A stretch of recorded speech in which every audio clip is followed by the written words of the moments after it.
Sate apa ada, Dek? Kita ada babat, Babat. Okey. ayam, Okey. daging. Semua ni RM1.6 je. Semua RM1.6. Sama harga lah. Sama.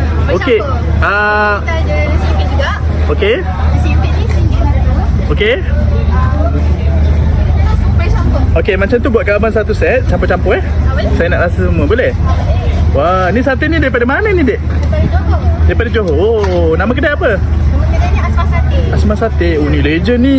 Kedai orang lama. Okey. Semualah satu-satu. Satu-satu. Ya, boleh. Okey, sate daging, kambing, ayam. Ayam, Lepas tu? lembu, Lembu, sate babat. sate babat. Okey, ni 4. Okey, lepas tu? Sebab tambah satu kan? Boleh? Boleh. Letak je. Boleh. Kalau adik cakap semua abang boleh. Oh, ni kuah kacang Ni homemade punya. Ya. Oh, baik. Okey, lebih sikit. Oh, mantap. Okey, lepas tu buat apa? Yang ni. Oh, ni apa, timun dengan onion Oh, okey. Baru sate Ya. Sate Asma ni dah siap. Makan dulu Alright. Okey, terima kasih.